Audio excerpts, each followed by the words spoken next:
Welcome to SpeakEasy Online. It's November 2022, and it's great to see you all here. I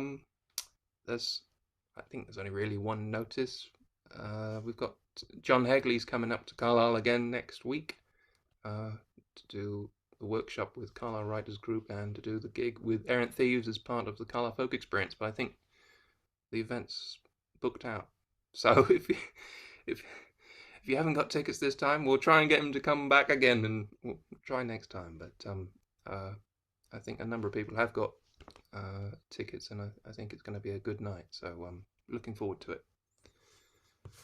And and then there'll be a speakeasy, an in-person speakeasy on the 30th. So that's 2 weeks. Is that 2 weeks today at the Source? So maybe see some of you there. Okay, I'll kick off. It was Remembrance Day the other day, and this is a piece I wrote a couple of years ago for this time of year.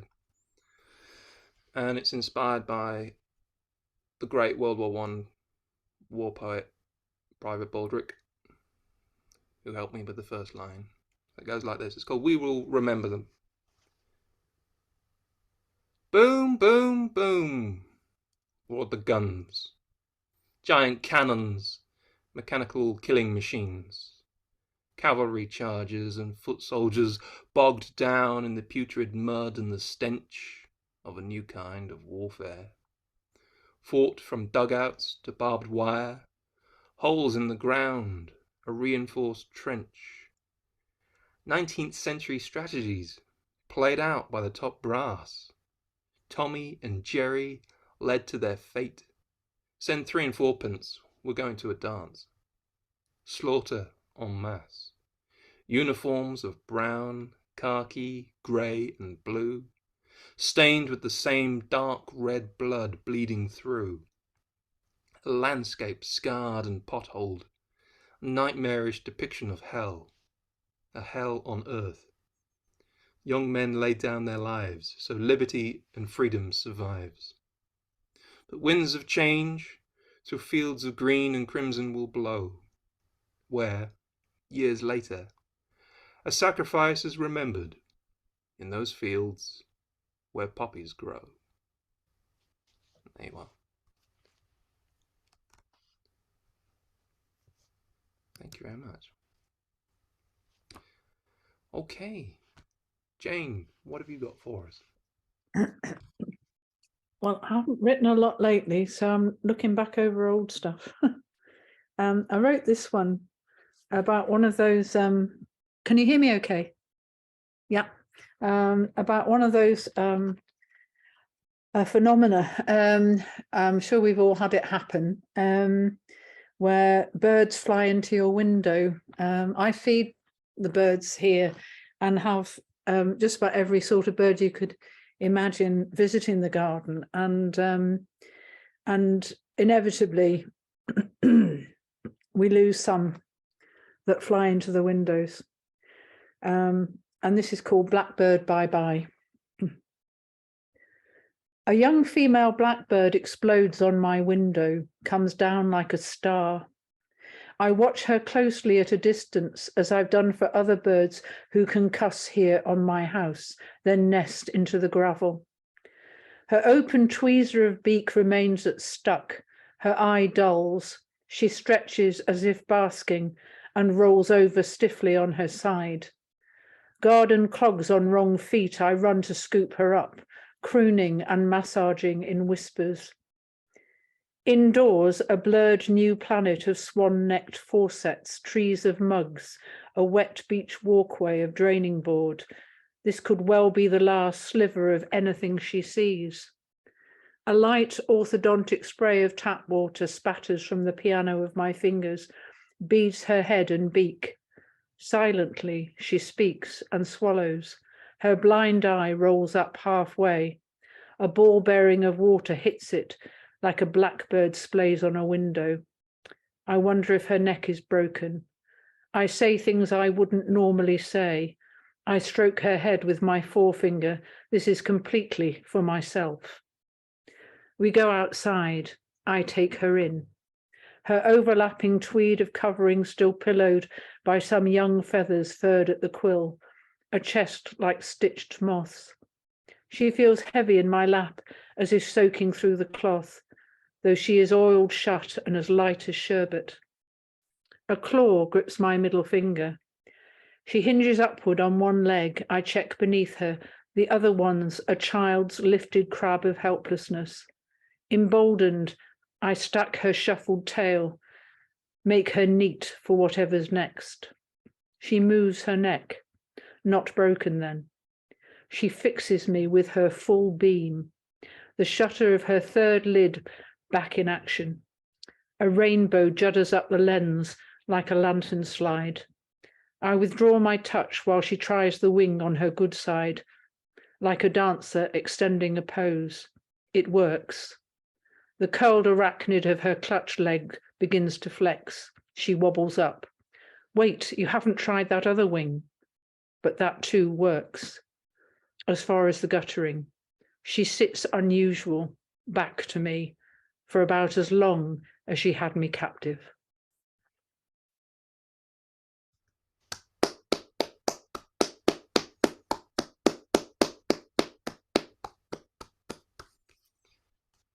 That was really lovely, Jane. Yeah, so I think we all know that experience of birds hitting the windows. It's really sad when they don't make it. But yeah, and the numbers seem to be down this year because of the avian flu as well. There's not as many birds flying around as there was last year. Thank you. Val, what have you got for us? Well, I read a couple of old ones about the war for Remembrance Sunday. So the first one I'm going to read I did in 2018, and it was 100 years since the end of the war. And it's kind of about when I was looking on Ancestry and I found a relative of ours that had died in the war. So it's called Ernest Goes to War. 100 years since the end of the war. Well, haven't we heard it all before? Please tell me what was so great and so good about people dying and drowning in mud. Search our war records for free, said the message from Ancestry. And on there I found a forgotten boy whose life seemed to be lacking in hope or in joy. Signing up with your pals didn't seem so bad when football and friends were all that you had. It sounded a lark, a real jolly jake. This poor kitchen boy could make his escape. He felt quite excited to be going to France. He got some new clothes, 2 pairs of pants. But at 5'1" and 7 stone 8, his chance of survival was never that great. Ernest was lost at the Battle of the Somme. His body, his name, and his memory all gone. His victory medal was sent to a friend. The file was then closed, and that was the end. The Great War was never some glorious game. It's a period of history for which I feel shame. But for boys like Ernest that we never met, I think it's important to never forget.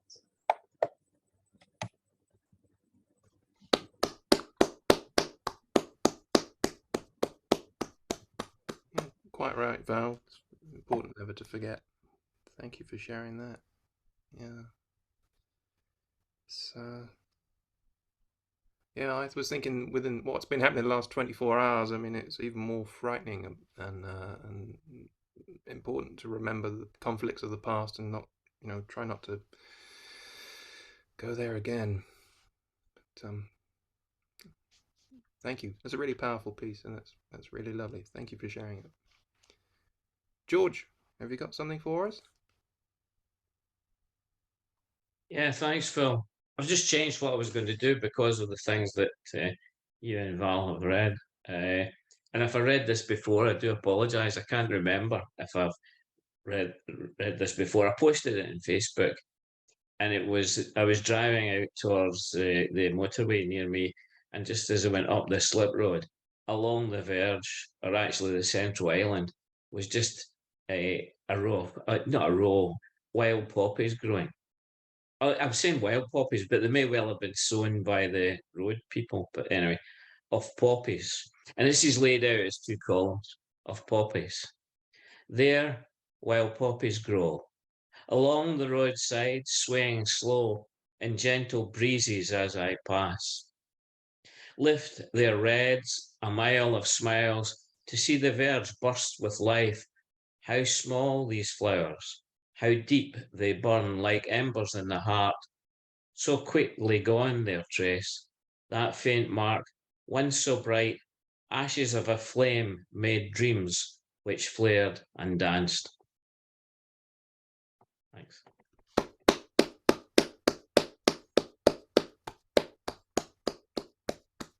That was great, George. Yeah, I mean, they're so vivid, the poppies, aren't they? And the contrast, the blood red on the, yeah, it's just, yeah. Thank you very much. Roz, have you got something for us? Yeah. Cool. This is this morning's effort. Did I write it? Oh, I can't find this. Yeah, I'm sorry, I'm going to bring us down from all the sort of weighty things we've just heard, but never mind. This is called Feeling Prickly. I'm feeling very prickly. I hate it when the clocks go back. Suddenly the days are too short. Evenings become lost to the darkness. They feel cold, threatening. I don't like to leave my house or engage with the outside world. I want to hibernate, do nothing except sleep, waking only to eat until the lengthening days return in spring. I'm inclined to think it probably must be, at least I've concluded, it's a distinct possibility that from somewhere deep in my ancestry, there's a hedgehog's gene lurking in me. And that, I'm afraid, was that. That's great. I keep it serious, it just doesn't work. No, that was really good. I think, yeah, I know that feeling. And yeah, maybe there is a hedgehog gene. Yeah, you're onto something, I think. That'll be why you feel prickly. Clever, clever, very good. Thank you. Okay, Sean, have you got something you'd like I was to? going to say, do you want to leave me last in the running order? It can kind of be a musical thing after okay. the Okay. Well, on each one. that's okay with Jeanette. Yeah. Okay. Apologies, I think you've probably heard this one before. It was inspired last year, and hopefully the title will give it away. It's called Forgotten War, the Burma Campaign, an exhibition on its Margaret Hall, 15th of August 2021. Hanging onto your photograph, forefinger round your shoulder, thumb brushing your collar, my nana told me of you when I was small. Her brother Ned lost at war. She believed you lived, then lived a hermit life. She said your mother, Mother Ruddick said, our Ned will walk up that yard one day. Unforeseen, I saw you today, lined up, captured, looking out with life-filled eyes, and beneath your picture read, George Ed Ned Ruddick, Royal Artillery Gunner, died of illness on 13th of March 1943, a prisoner of war in Thailand. His parents lived at 19 South Street, Fletcher Town.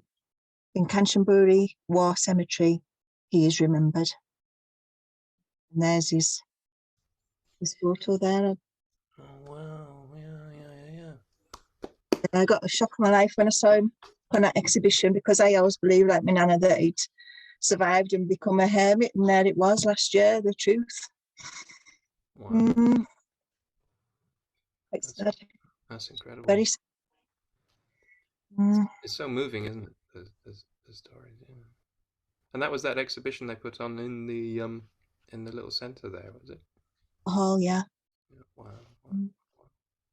Yeah, I can remember. My nana had like a little, well, my mum has it now, like a little envelope full of old photos with her brothers that went to war, and yeah, Ned never came back. But I think she maybe did know, and that was maybe her way of dealing with it by saying it survived. I don't know. Yeah. That was probably not the only one to think that way. A difficult thing to process, isn't it? Yeah. Well, thank you very much for sharing. That was Thank you. really lovely. Okay, over to you, Maestro. Sean, what have you got for us? Let me know if you can hear the piano. Yes.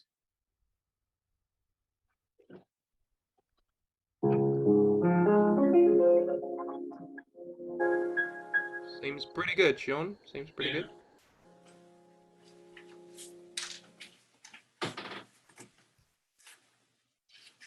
Just play a little Debussy piece.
Wow.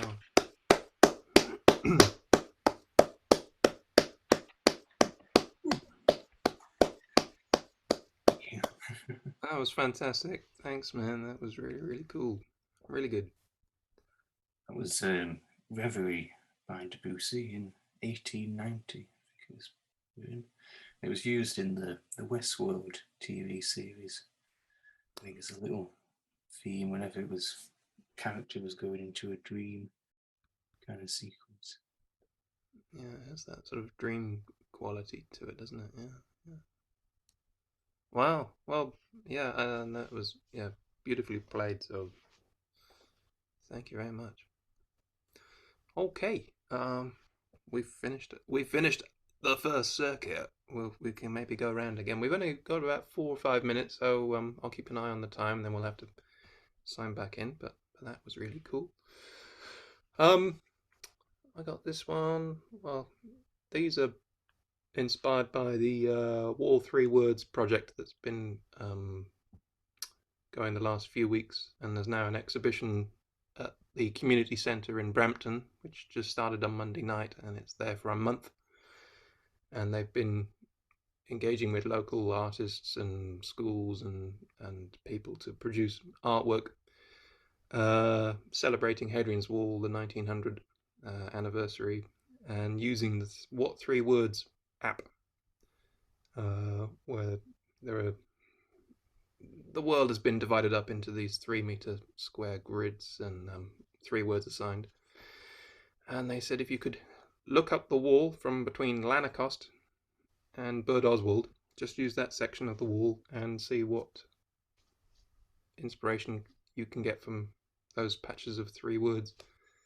And they wanted poems of no more than 10 lines. So this is the first one I came up with. And the 3 words were Hales, Processor, and Twitchy. So I came up with this. The twitchy remote worker hopes the prehistoric processor can handle the unstable signal on Zoom. Huddled in the heart of a borderland farmhouse, Latin graffiti etched in stone lintel above the door, a reminder of 2 millennia living on the edge of the new frontier. How many times do you hope that your gamble is repaid? It snows, it hails, and the wind never fails to cut you like a blade. And that's the first one there. Thank you very much. And I got a second one, and then I'll probably have to push the button. So the second one was Ages Recorder Overdone. And this is what I came up with. Trowel strike dirt. No, that's wrong. I'll start again. Trowel strike stone. Dirt is sieved and scooped. Strict measurements taken. Line drawings made. Photos snapped by history's recorders. Armies fought. Conquer or retreat. Try to impose rule of one sort or another. Many have haunted this land through the ages. Soldier, bandit, reaver, rogue, shepherd, ploughman. But it's always the Roman and their wall what's overdone. On tea towel, t-shirt and pencil case, a new empire built upon the old.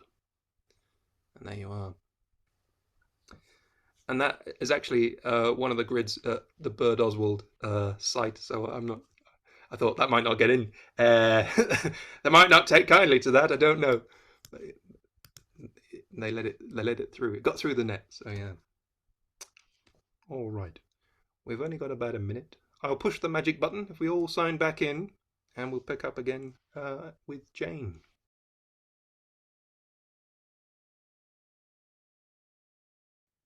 George, the fastest finger first. Always back in the room first.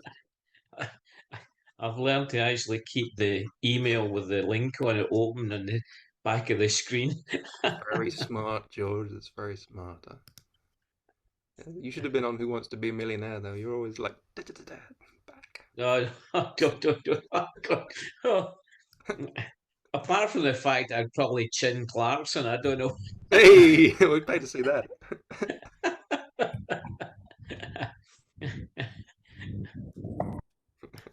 Give him a punch because there's no ham sandwiches or whatever it was. That Yeah, he said. yeah. Not sure he has a chin anymore. Yeah. Oh, Nick. It's always nice to hit big people that are bullies. Yeah. Yep.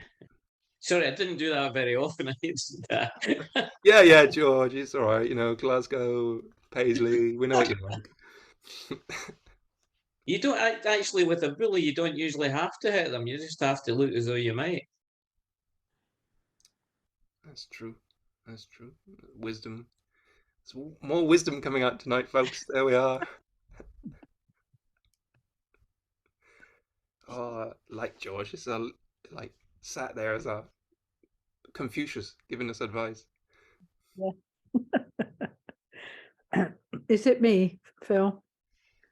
Can you hear me? Yes, we can. It looks like you and it sounds like you.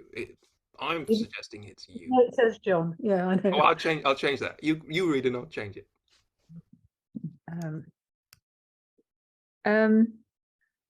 With the weather being so lovely recently, I took my little granddaughter, one of them, for a walk, and she kept saying to me, "Quickly, Nanny, get a picture while the sun's still out on these leaves." She was so taken with all the autumn colours. "Come on, Nanny, come on, quick, get that picture before the sun goes in."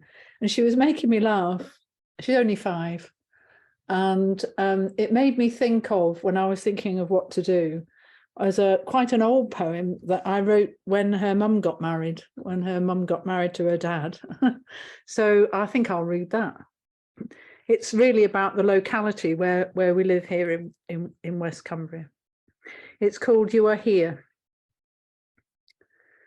You both grew not far from the field with a stream, and dream the sounds of the stream and the wave of the grey-green grass, and dream. Not far from the beck to the south and the west, the factory's spire like a clear-winged moth, an Italian tower spears the pink morning sky. Here's why. Here's the places where you learned to fly, like rooks that swarm the copper beaches, like the Solway beaches, formed and stormed by the Irish Sea, then inland where the songbirds nest and seeking rest, antique cavalries drag their feet, where 4 acts of mercy brighten the square, clear, pure light fleet. He remembers her there, cool mirror in the street windows' dark-rimmed eyes, and in the corridors of schools, in halls, over dry stone walls, in raiding salt winds, along the grey-green lane home. The slight rain puzzling the air, it beaded your lashes, it threaded your hair. That's where the dappled map of planets in the tea stain of town light streaks the night's watery ink, and voices swell beneath the chancel of stars, winds whispering in the heart cleared for cars and the boarded bars, the lanes that reach from the dark of the lakes to the flights on the firth and the light on the fen. That's when, it would be soon, by the field with the stream, where you took her hand, on the spinning star that holds the sea to it, appeared by the moon. Of all of the hands in all of the lands, you took and held each other's hand. Whisper, sing, repeat, be glad, say, I was here, and I took your hand. You both grew not far from the field with a stream, and dream, the sounds of the stream and the wave of the grey-green grass, and dream. By allotments and gardens and apple trees, the same rubble path that scraped both your knees, in the same places, the field by the stream. You were here, you were here, you were held by the sky, held fast to the earth by the sky, only aware of the light in her eye, framed by the marsh, the farms and the tarns, the railway and the soldiers' stations, the starlings' iron filing murmurations, the lazy glance of farm stock grazing, the gloamy dawn, the cobbled fences. You are here, you are here, you are held by these ties, held fast to this place by these ties, only aware of the world in her eyes.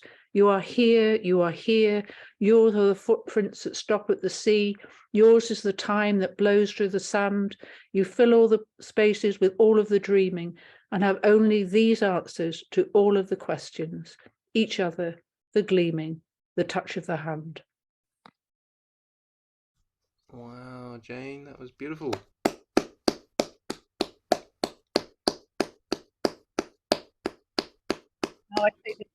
Now I take their daughter on autumn walks. Come on, Nanny, get your camera out. That's brilliant. That's like it's come full circle, isn't it, really? Absolutely, yeah. That's fantastic. Thank you so much for sharing that. We'll say hello to Amy. Hello, Amy. You joined us. You're going to listen in on the session. And I think, Hi. hello. There was a bit of a mix-up, and you win the prize for tuning in first. If you were here at 6:30 waiting for us, that's how eager you are for poetry. Yeah, that's funny. Sorry about the mix-up, but it's lovely to have you with us now. So hope you're doing all right. Did you want to read anything, or just happy to listen? I'm happy to listen right now. I'm in the middle of writing something, so if I finish it soon, then potentially, but if not, then I'll just listen in. That's fantastic. And I was like, we are recording the session. I hope that's okay, and we can put that on YouTube and share it with folks tomorrow. That's okay. Is that all right? Yeah, that's fine. Fantastic. Thank you. Okay. Next we're back to Val. Do you have another one for us, Val? Yeah, this is the second war poem I did. This one in 2019, and it's kind of about how the emphasis of what we're supposed to be remembering on Remembrance Day has changed slightly. And it's called Poppy Day. You should wear your poppy with pride to remember the men that fought and died. But this is not what I was told when I was a child of 9 years old. The teacher at my junior school said war was evil, war was cruel. We'd wear our poppies evermore to never forget the horror of war.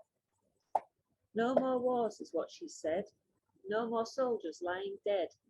Our poppies would remind us all that united we stand, divided we fall.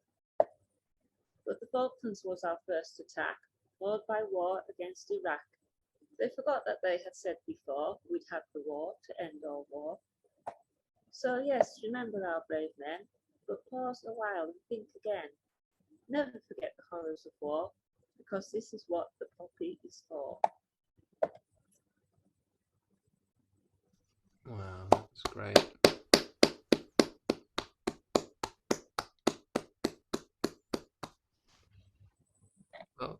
Well said, Val. That was really powerful. Thank you very much. George, we're back to you. Sorry, I was so busy carried away with that. I was daydreaming. Right, I've got hopefully this is slightly later. I have to do some of the usual stuff.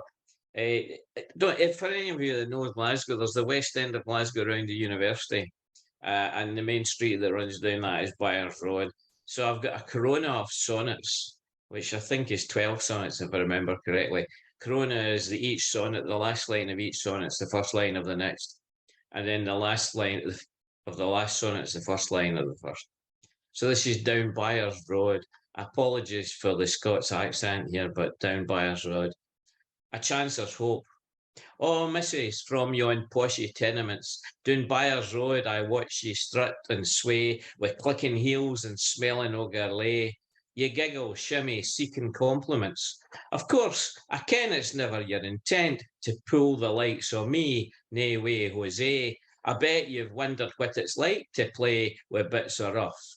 You didn't look content, so come to me and I will strip you bare. I'll slap they firm right cheeks and make you squeal.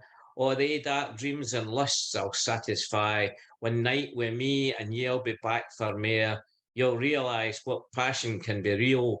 You have to find it out before you die. A Lady's Wish, Byers Road. You have to find it out before you die. If you can tame the toughest of the street, with sex all things are yours is not a lie, and many gifts are lavished at your feet. But you would have men grovel for your kiss, both rich and poor, the handsome and the geek. So dazzled by your body, they dismiss all thoughts that they are putty, victim, weak, unequal in this game of lust and power, so that their metal crumbles in your hands, their manhood broken by a woman's glower, and them unfit to live with your demands. Man the hunter finds he's but at the chancer, prey to your seductive necromancer. Prowling Lothario. Prey to your seductive necromancer, that matriarch ahead is svelte and trim. Calinda, Archimedes, and plain Jim, her 3 grandchildren cavort and pester with daft questions which she cannot answer. Praising the children is the way to win her to your cause, and then be right for sin.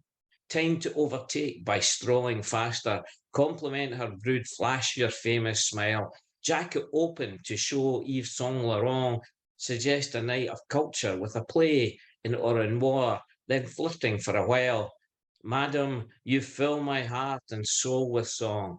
I bet you say yes and make my day. Downhill matriarch. I beg you to say yes and make my day. A nod, a smile. She checks his calfskin shoes, the silver-headed cane, a man to choose for an exciting fling, for he will pay what she desires. She'll only have to say a diamond ring, a trip to where? Toulouse? Lautrec, once roamed, from Sacre-Cœur, the views will be worth this charmer's sinful way.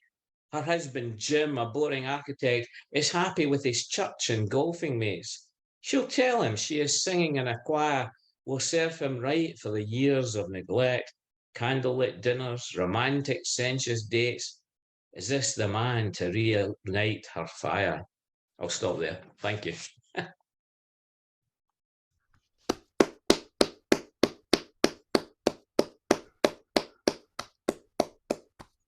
Wow, George, you conjured up a whole world, a whole set of characters there. Wow.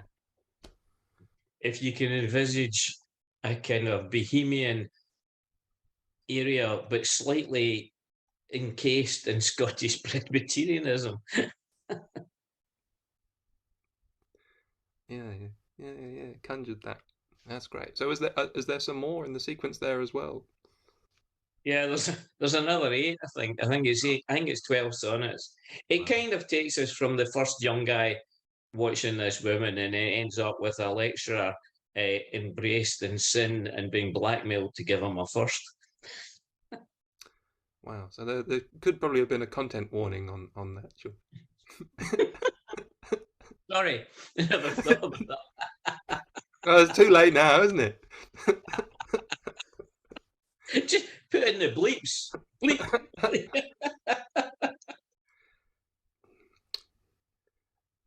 Wow. You see, are you working for the Glasgow Tourist Board? Because every month there's some. Glasgow sounds like the most extraordinary place to go and visit. It's quite a. Well, I mean, I think every city's like that. I was down in Newcastle the other week there. I just last the weekend, and I mean, I think every city's kind of like that, especially at night. There's a vibrancy, there's a life about it all, but underneath it all, I don't know if everyone else feels this. Quite often, there's a certain sadness. I mean, Glasgow in particular, they've just had a guy who was slashed at a soup kitchen. God. Oh no! But then you have to think that maybe the person that did the slashing was suffering from mental problems, and it's nothing to do with hate of down and outs or anything like that, but just some terrible tragedy. Yeah. Well, I think there's similar stuff goes on in Botchergate here in Carlisle. It's a bit like the Wild West on a Friday and Saturday night down there, and a Sunday night and a Monday night and a Tuesday and a Wednesday and a Thursday. But yeah, thank you for that slice of experience of Glasgow's. Thank you, George. Roz, follow that if you can, if you dare. I know, I absolutely hate coming after George. I'm sorry. Always says so much and so well. then I have to just lower the tone yet again, you know. You're Do good this as a well, whole Ros. You're lot. good too. No. Oops, now I've pressed the wrong button in my panic. Right, this is one that I did for last Wednesday, but then there was lots of new people and I didn't want to look a complete twit, but I don't mind being a twit on here for you lot. So it's just, I think it's called Perhaps, I'm not sure. Perhaps if I had the writer's sensibility and my temperament was arty, I'd be better at writing poetry. I'd think more about being literary, take my writing very seriously and be successful editorially. Perhaps if everything made me angsty and I suffered from anxiety, I'd be better at writing poetry. If I filled my days with misery and stopped seeing things optimistically, if that isn't self-contradictory, perhaps if I couldn't see the hilarity of life with all its vulgarity, I'd be better at writing poetry. But I tend to see the absurdity that lies beneath reality, and I can state without clarity, perhaps I'd be better at writing poetry if I was someone who wasn't me. And that is that bit of nonsense. Yeah.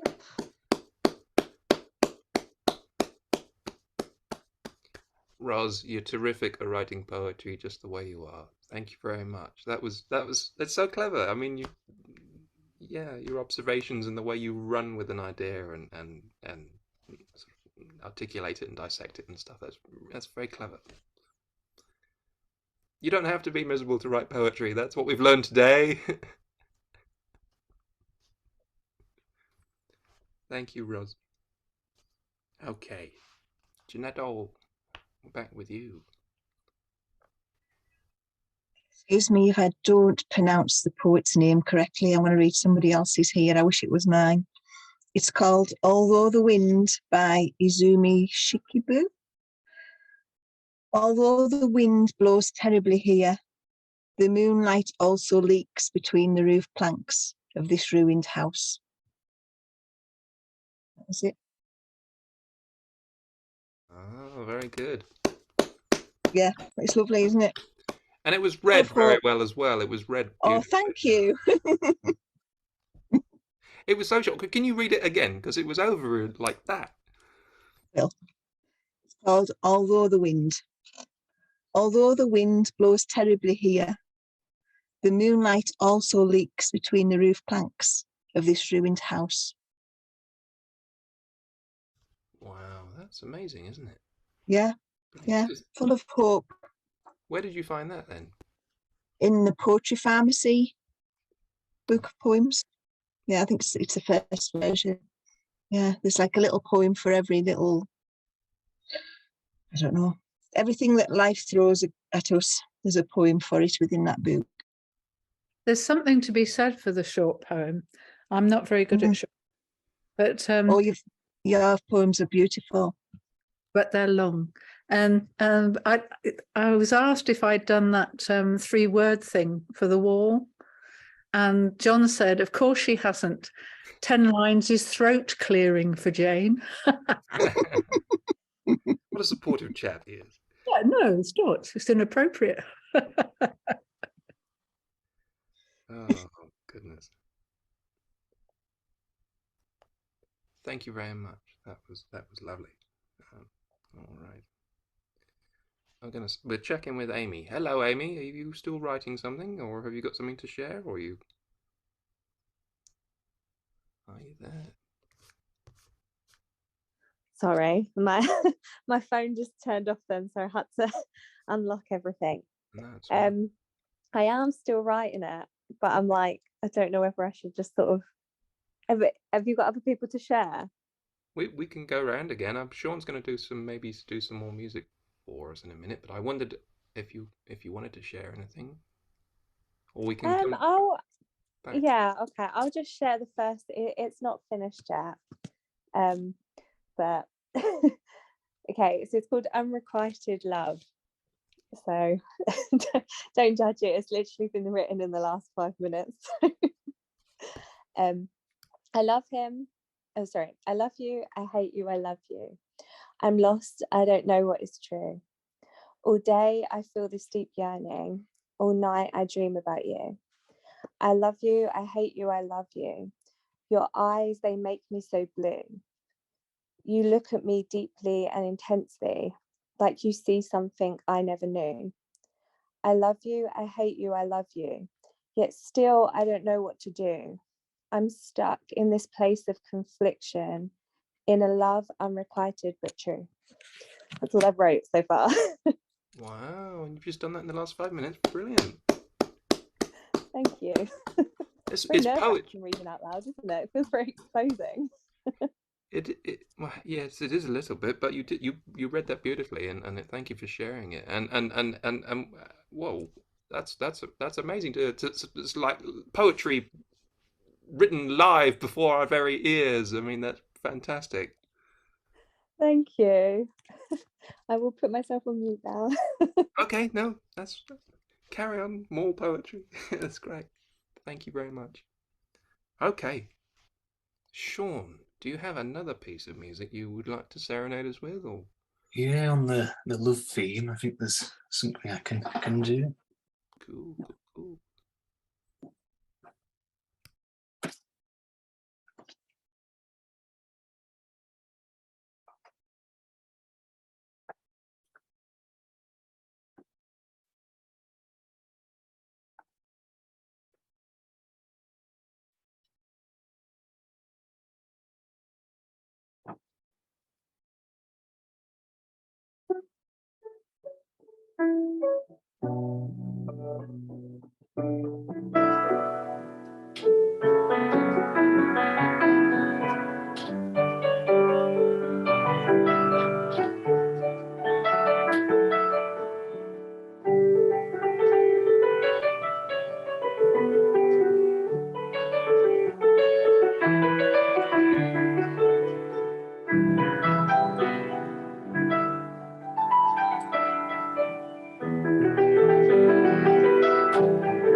Wow. Good drawing.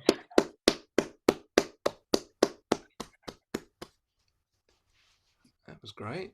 Tell us about that, Sean. That was a piece from the Jane Campion film, The Piano, where she can't, well, she's mute at least for most of the film, and that piece is called Big My Secret, and I think that's kind of a play on kind of the secret that she has a lot to tell, but she tells it through the piano when she plays, and that piece is kind of just expresses kind of everything in the film, which is she's feeling basically. That's her way of communicating to people in the film. Who was the composer on that? The composer is Michael Nyman. Oh, yes. Similar to Philip Glass, kind of minimalist stuff. There's a bit of like a Scottish kind of folky feel to that as well. Yeah, again, there's kind of a, yeah, there's almost a dreamlike quality to it as well, a bit like the Debussy piece. Yeah, that was great. Oh, it's a very, very cultured evening when we have music in the mix as well. It's fantastic. Thank you very much, Sean. I found a list of other words that I came across. These are the words that didn't make it into the 3 words project. Well, I didn't have time to write a poem about them. These are the words. Two lots of these I used. Ages recorder overdone. I used that one. And then trout removed acoustics. I thought that's a poem in itself. Departure sunbeam likewise. Resources enlightened puppy. And then board's meanest breakfast. It's like a bad review, isn't it? You know, TripAdvisor, don't go there.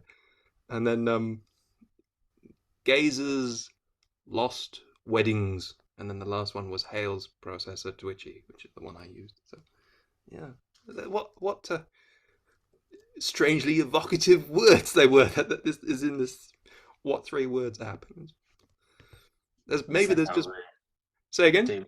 That's how David Bowie made lyrics all the time on some of his songs. I think he just snapped bits of words and just put them together. Yeah, it was that sort of that Brian Eno and William Burroughs kind of technique, wasn't it? Yeah. What it'd be there just going, whatever popped into my head. We've got Hazel joining us as well. There we go. Hello, Hiya. Hazel. How you doing? You all right? I'm all right. Cool. Sorry I'm late, folks. It's all right. It's all right. It's good to see you. Thank you. We've just finished our second sort of go round, but and you've timed it really well. Do you have anything to hand you might like to read, or? Oh gosh. Well, I did have one that it's not finished and it's quite tough, but I guess if I can find it, that would help, wouldn't it? It was actually kind of came out of, for me, from inspired by Kelly's Glory Days. And I started it. It needs a lot of polishing, but I started it. It must have been not long after I read Kelly's book last November. So I nicked her title as well. Glory Days. Bruce Springsteen's tune, an earworm, as I reject the notion of motherhood as our glory days. Maternity is not always wholly wondrous. It can be cataclysmic to contemplate, from confirmed singletons to seekers of fertility treatments. We talk menopause and how that can devastate a woman's body and life, but few even mention that gestation can be equally, sometimes more, difficult. At least menopause welcomes the transition to being safely non-fertile, offers a safe haven from unwanted pregnancy or the pressure of chased after fertility. Me, I'm a natural and unmaternal female, a bad mother, an unfit mother, in many senses of unfit, staunchly feminist. I farmed out my birthday cake baking duties after year 1, eventually resorting to Sarah Lee, happily outsourcing other mothering duties among friends and relatives. Tell me, why do fathers refer to babysitting their own children as if their unpaid labour is more noteworthy than ours? No one mentions that for some of us with low boredom thresholds, the relentlessness of child rearing is mind-blowingly monotonous. And yet, my mother was right. I do miss those days. Mourn them deeply their loss. That's the knife plunging into your heart. You may well rail against its all-encompassing, indiscriminate swallowing of all your time and energy, emotional intensity, your youth and vitality gorged undiscerningly by the demands of maternity, but turn away from it audaciously, and the laceration caused by separation can be near terminal. It's too late. Once those cells begin their division, your unjoined individual life is over. Over. Whether you embrace the nurture of offspring unwillingly or otherwise, released to adoption or fostering, maybe not make your full term, miscarrying or choosing to stay child-free, you are a new entity, a mother. Unwilling or otherwise, those cells in your body divided, began a new human. You will forever be defined by your decision or whatever fate decided for you.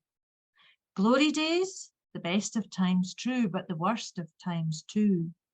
Grandmotherhood, same pleasure, pain, pain, pleasure, just a generation removed with built-in breaks from relentless days, months, years. They grow up more quickly too, so the loss of your tinies to leggy young tweens cuts deeper, even as you welcome the strange young adults they morph into. It's not very bright, so I don't know. Wow. I hope you had happier poems before that. Hazel, that was phenomenal. I mean, I put you on the spot there by going, "Welcome, read something." But you did. Oh, this. Wow,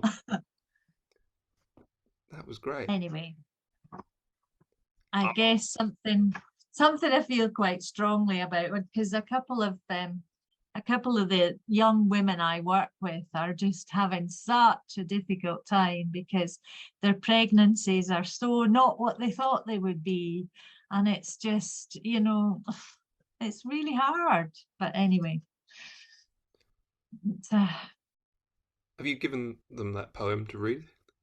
not yet. I thought I might wait a wee bit because it's maybe better that you're actually into the next phase than just maybe. I don't know.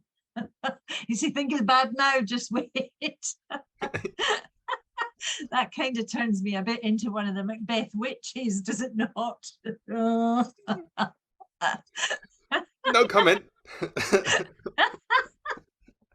Anyway. Oh, no, Thank that's you. great.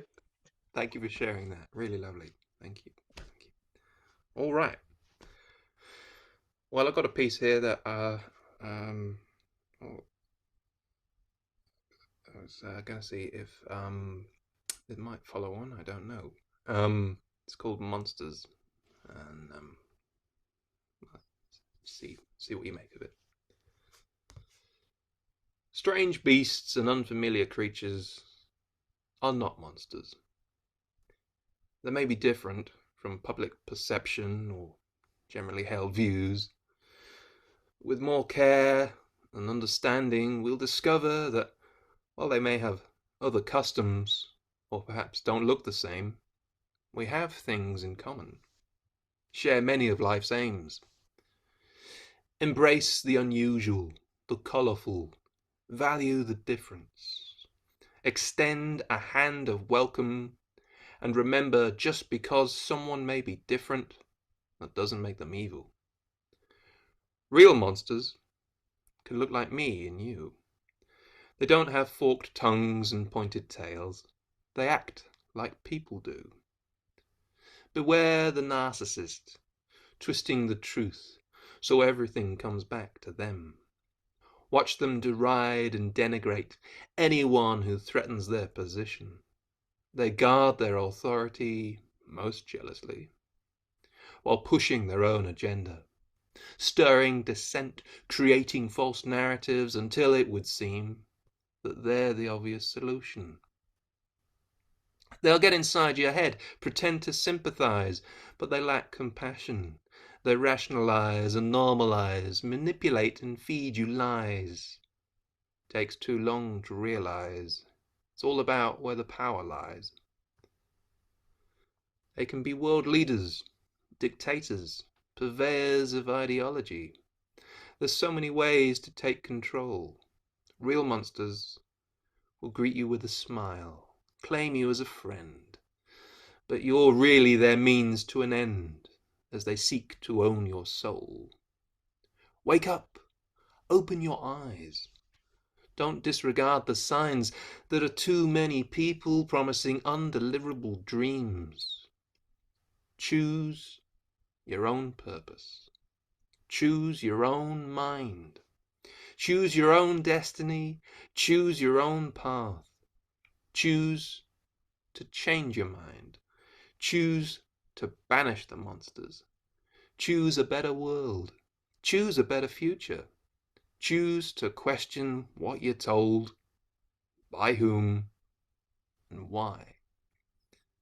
The real monsters aren't from outer space or living underneath your bed. They live and walk among us, bombarding us with thoughts. But we don't need to slay the dragon. Just disregard what they have to say and stop their words from seeping in. We can't let the monsters win. There you are.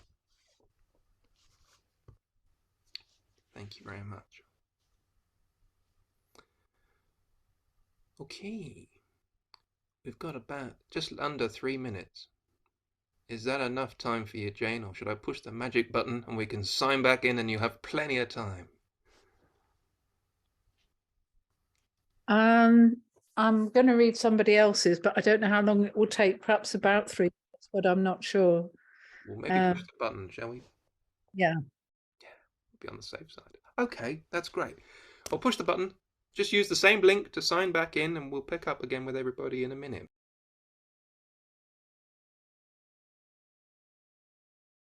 Pretty sure I got a copy of the, well, I thought I had the real version of the Mona Lisa in my house somewhere. They're not real. They're not really in the Louvre, you know. Just the downstairs. I swapped yours as well, Phil. Oh, I wondered where it'd gone. It's very small though in real Louvre, the actual one. Just like a little pocket thing. Yeah.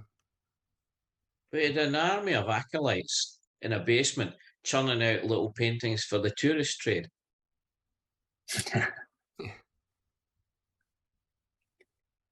That's probably true, George.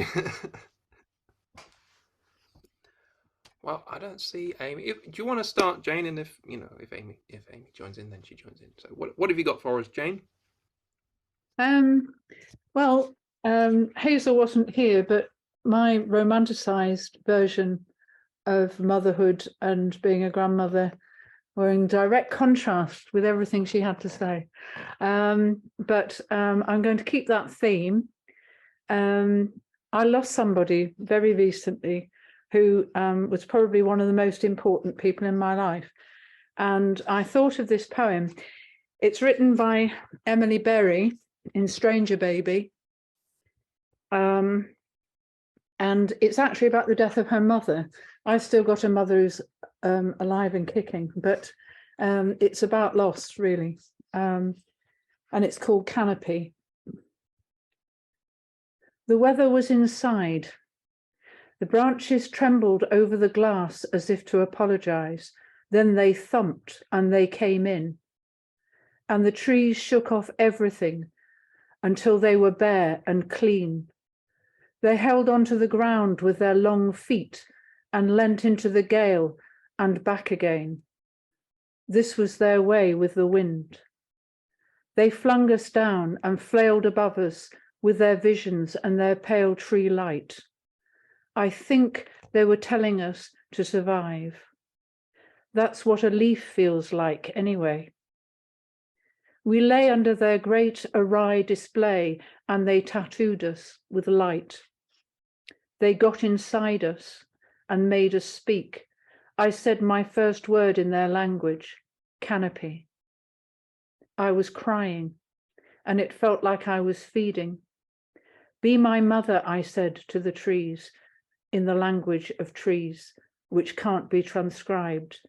And they shook their hair back, and they bent low with their many arms, and they looked into my eyes as only trees can look into the eyes of a person.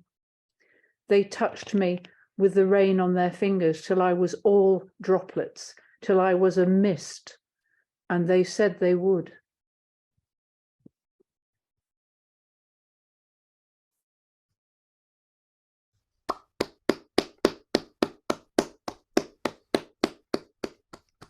Beautiful, isn't it?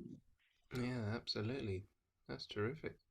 I would definitely recommend it. It's all that great. I was just going to ask again, Jane, can you remind me the name of the poet? Emily Berry. Emily Berry. And the name of the poem again, please. It's Canopy, and it's at the end of this elegy, really. Stranger Baby, it's called. Baby, thank you. Kelly gave it to me. She said, I don't get this book, but I think you might. He was right.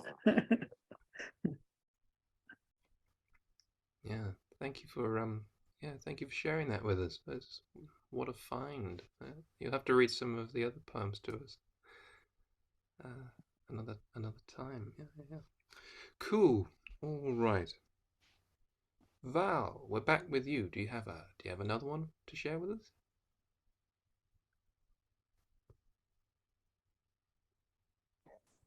Yeah. I'm just going to read this one. I read it out loud last week. I went to a funeral rather unexpectedly a couple of weeks ago. So I'm sorry I'm a bit downbeat tonight. But anyway, it's called Funeral Farewell. I never thought I'd be at the church today at the funeral of a friend.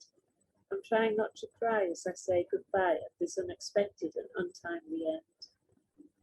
Then the organ plays and we all stand up as we watch the coffin arrive. She was so young and so full of fun, I can't believe she's no longer alive.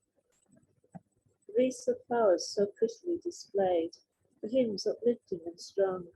We bow heads and pray as her soul floats away to the strains of her favourite song. Suddenly I wonder what people would say when they finally lay me to rest. I hope they will find I was always kind and tried hard to always do my best.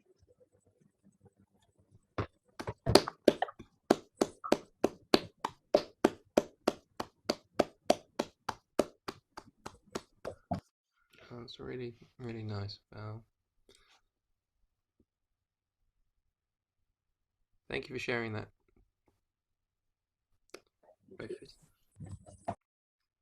Okay, George, we're back with you. Thanks, Phil. Phil, if it's okay, I've got a couple of short ones. There was one I was going to read, and there's one that I'm going to read in reply to Hazel. Not reply, a commentary. This is a son's poem to his mother. This is mine. And actually, hopefully, it will be. I've got a collection coming out next year with Cinnamon, which working title is Shake the Kaleidoscope. So this is from that. And I put the years against it. That this is year 51, so it was written roughly when I was 51. Although that love was mine. I never knew who you were, never gave you any time, too tied up in my desires as long as I was fine. I never truly saw your love, although that love was mine. In looking back, I realised how little I discovered of how you thought and how you felt, the world that you encountered. For in myself I lived each day, no other truth uncovered. I did not stop to look at you, as years brought grey and deeper line, and in my need I failed to know the person hidden in each sign. I did not understand your love, although that love was mine. I'll stop for a second there. I still get kind of emotional about writing that poem because it suddenly struck me after she had died that I never really knew who she was. I mean, I knew my mother, but I didn't know who she was. I didn't know her when she was a girl, a child, you know, what hopes and fears and expectations she had, because everything was expressed through me, if you know what I mean. I don't mean her expressed through me. My interaction with her was very selfish. I don't know if that's the case for every child, but anyway, maybe I've admitted too much about myself then. But anyway, so I'll move on to something else. It's not cheery, I'm afraid, again. There's a poem by Joy Harjo, Perhaps the World Ends Here. And there's a line from it, the end last two lines in the poem are, perhaps the world will end at the kitchen table while we're laughing and crying, eating of the last sweet bite. So this is how it really is. There were power cuts in the good old days. Sorry, start again. How it really is. There were power cuts in the good old 1950s. Candles ready in the cupboard by the hearth. A little glimmer from a coal fire let you light hard white pillars and stand in a line along the mantelpiece like an altar. They are doing this in Ukraine now, as drones bomb a city into powerless. Tomorrow we may do it here, as poverty throws us into darkness. They say lights will go out all over. Will we gather in suffering and remorse, sit in a circle of light at a kitchen table? Children given instructions on what it means, how we turned fertile plains to mud and slime. The limits of human reason apparent in fleeting instants of catastrophe. Wow, George. Wow.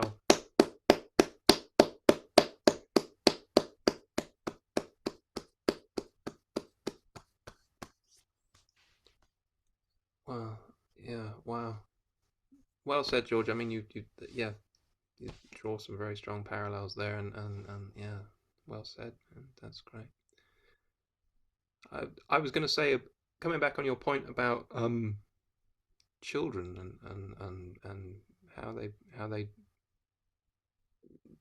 do or don't know their parents. I always think that especially young children, they sort of seem to think that time began when they were born, and before them there was nothing. Their parents didn't have a life before them. They weren't individuals. They weren't teenagers. They didn't have, they weren't in love with other people before they married. It's like children just see the world as it is when they arrive into it, and they go, well, I'll just go with this. Time starts now. It's a strange thing, that, isn't it? When you sort of years later, you sort of think, oh, hang on a minute, they had a life, and I wasn't a part of it. For all of it. What? How dare they? There's some friends of the family, and I think their kids. I think there was a picture of their wedding day, and their son, who appeared several years after their wedding day, he saw their wedding photos, and he was like, "Where was I?" And before they could explain, he probably was like, "Ah, oh, I would have been in the car." Because there's so many events when he was like, "Oh, yeah, I was in the car. That's where I was." Yeah. So yeah, maybe we were all in the car when our parents were young, or whatever. We were just waiting in the car.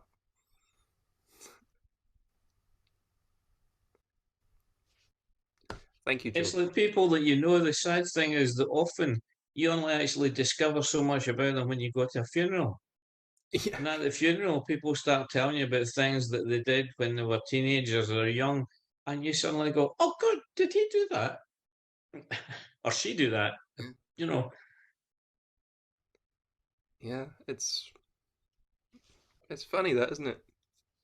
It's funny. Yeah. We could talk about this all night, but we're going to move on. Roz. Do you have another piece for us, Roz? Yep, I have the one I wrote for last Wednesday in desperation of not having actually written anything. So I thought, so I wrote this and I called it Handy Hubby. I think it's in praise of my husband, that's all I can say. When it came to doling out energy, he got the dose that should have come to me. I'm not really lazy, I just get tired. Must be a fault in the way I'm wired. You're always busy, you never sit still. If I don't get on with it, then you will. I'm aware you do more as I do less. That's how the house never gets in a mess. You used to have your jobs and I had mine. Since you retired, it's blurred the line. You've taken on loads that I used to do. Can't say I've done anything to help you. I know this system is very unfair, but let's face it, why on earth should I care? And that was that one. And I'm sorry, I do have to lower this tone. Not at all, not at all. You'll bring in the real life grittiness that George forgets to tell us about. No, the real life laziness, I think that's what that was about. No, they're great, Roz. They really are, and everybody shares such wonderful stuff. It's great. Now I feel like a kid at school that used to say, "Oh, my picture's crap," so that the teacher would come along and say, "Oh, that wasn't too bad," and all your friends go, "Oh no, yours is better than mine." Hang on a minute. Is this some kind of reverse psychology? You're just doing it for attention. Wondered why I learned your name first. It's always the bad kids who learn their names first. You're gonna keep an eye on them. George and Roz, those are the two names I learned first. Thank you, Roz. That was really good. Thank you. Jeanette, well, there's another lass. I learned her name pretty quickly as well. Jeanetto, hello. Oh, I thought I was hiding at the back of the class there. Do you think we'll go around again, or can I put in two here? Well, I don't know. Look, are we flagging? Do we want to go around one more time? Who wants to go around one more time? Yeah, they're not sure. Do two, and then you can always do another one next time if we get. Yeah, short. Unless we have a It's mutiny. just I was going to do my little Wickham one, but then because of the parenthood ones, I've found another. So this one's called Weather Protection. I tried to protect, kept you dry from drizzle, shaded you from sunlight, but sometimes unexpected winds blew from all directions. My spokes weren't strong enough. I slipped hold of the handle, the canopy folded, frame failed, and fabric of the shelter collapsed. In operation, did I shield too much, or did my weakness bring you strength? Seasons will tell if the umbrella huddle and parasol of parenthood prepared you for all weathers. Is that one? Very good. And just because I've got my Wickham top on, I thought, oh, this is quite an old one. It's called the Grand Isle Spot. Nest of the Throstle with a fountain and spa, birthplace of artists and philanthropy. A small town with small minds, but the big hearts outweigh them, all integral cogs to its factory. And that is that. Those were great. Thank you so Thank much. you.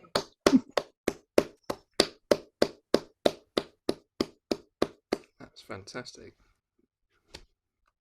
You're more than welcome to do two poems there. They were so short. What a good idea to do both of them. Yes. Yeah, my umbrella blew inside out and was totally demolished when I was walking around in a gale with it a couple of years ago, and I bumped into Stephen Dunn of all people, Mr. Enthusiasm himself, and he was like, "Oh, you're all right?" And I said, "Not really. My umbrella's sort of fallen apart," and I just showed him this umbrella, and it was totally like mangled, and he was like, "Oh, not half, it has as well." It's like, yeah, it's going in the bin. And on that note, we'll go over to Sean. Have you got another piece of music to regale us with, or are you all music out? We try kind of slightly light-hearted but nostalgic. I think it was played on the Sting. It was Scott Joplin. Try that.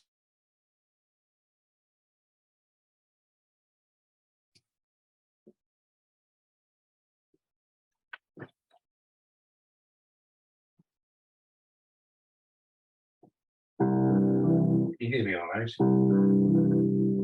Yes, we can.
Well played, man. Well played.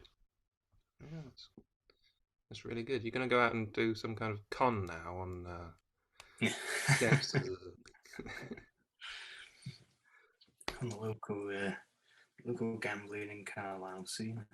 Yeah, it's down Botchergate again. You know, don't go down there. It's late at night.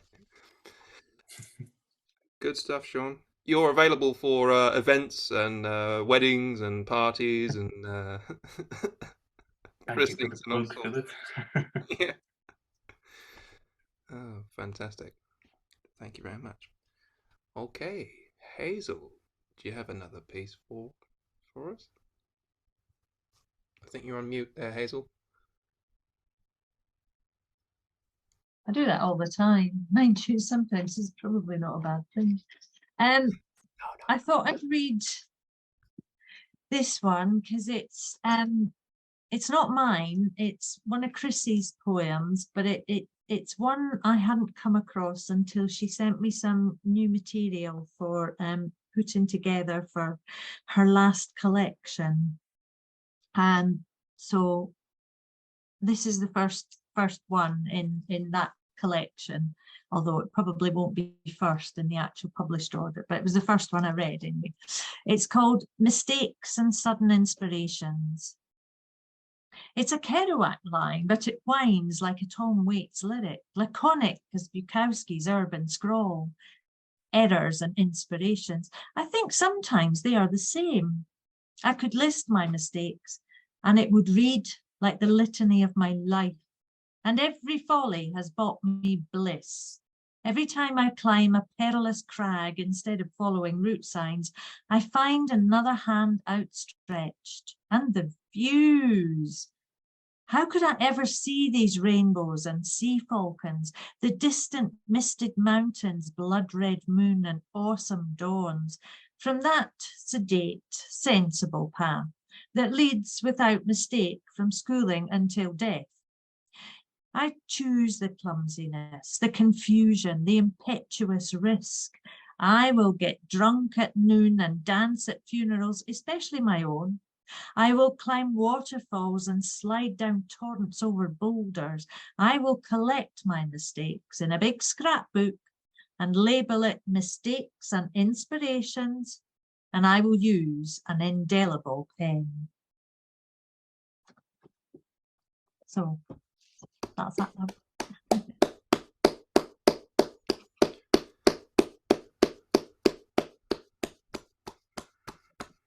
Oh, wow.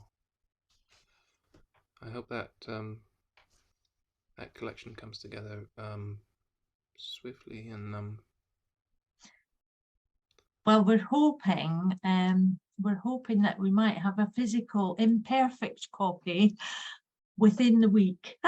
wow, fantastic. So yes, hopefully she'll actually get to hold it before it's too late, which would be wonderful. Really lovely tribute. But anyway, thank you. Thank you for sharing that, Hazel. It's a lovely tribute to her, and yeah, oh yeah. My thoughts are with her because of having done the publication for you too, and yeah. Yeah. What a you read that beautifully. Thank you for sharing it. Yeah. Thank you. Thank you. I'm looking at the list here. We've done quite a lot this evening. Are we up for another round, or have we poeted ourselves out? Because we've done quite a bit there, you know. What do we think? Are we getting a bit tired? Sleepy poets now. Is it sleepy poets? Maybe a little bit. I see Roz there going, yeah, I'm a bit tired. Yeah, a bit sleepy. Okay. If I do one more, then we can wrap up. Is that all right? We'll wrap one up, and then I'll let you go. You can hibernate like poets want to. Apparently, you may have noticed it's Black Friday is happening all the time in November. Apparently these days. So this was what I came up with about Black Friday a couple of years ago. So you're going to hear it again. Uh-oh, I spy Black Friday. It's that time of year you just kind of dread it, when Christmas is looming and we've nearly met it. The budget, oh fudge it. So what if they say we've not got any cash? But that's no reason to postpone or abstain from our trolley dash. We hop in the car and crawl along the road, with every other penny pinching toad, until we reach our Shangri-La, this El Dorado of concrete and glass. Who enjoys shopping? It's such a pain in the ass, and there's a queue in the car park. There's a space. Quick, go, go. Oh yeah, same to you. Honking the horn. How'd you like that, you greedy selfish? Oh hey, nice hat. Inside, and it's sail, sail, sail. Ka-ching goes each till. People push wheelbarrows and up them they fill with discount merchandise. Bargains galore. Got 10 tellies? There's room for one more. Remember your flexible friend? Plastic cards filled to the max, paying 5p's for your plastic bags. I don't know what I bought. I just knew it was cheap. Slides through the checkout and collects in a heap. How do we get it home? It won't fit in the car. Really? How strange. That's frankly bizarre. Electronic gadgets always come in enormous oversized boxes. Polystyrene and cardboard ends up in the bin, an instant pop-up playground for foxes. What a waste for something which can often barely be seen. And don't tie a telly to the roof rack like that episode of Mr. Bean. Brake too sharply and your flat screen TV comes through your windscreen. I've had enough of retail therapy. It ought to be banned. So much for goodwill to each woman and man. In households across the land, questions are asked. How can we afford to pay the bills? We'll put it on credit. After all, it's that time of year. You just kind of dread it. There you are. That's Black Friday, which is Black Friday month now. It's silly, silly, silly. Anyway, thank you. Right, there we are. We've made it. We've made it through to the end of another Speakeasy Online. Give yourselves a round of applause, everyone who read, and everyone who played a musical instrument, and everyone who listened, and everyone who left before the end, and everyone who stayed. And thank you, Phil, again. You're welcome. Very Yeah, welcome. thank you. Thank Thank you. you. Thank you, everyone. Thank you, everyone. And Sean, that was brilliant. So It was enjoyed beautiful. the playing. Fantastic. Everybody, really lovely. Fantastic. Okay, well, maybe see you at some of the upcoming events, maybe the next in-person Speakeasy, and I don't know if we'll get an online Speakeasy in December because we're penciled in to do an event at the Source. So if I don't see you before, have a good Christmas, have a good New Year, and we'll see you in 2023. Well, I hopefully see you before then, so we'll catch up. But have a good one. Take care, and yeah, keep up the good work. Stay safe. Thank you. Good to see everybody. Bye. Cheers. Bye.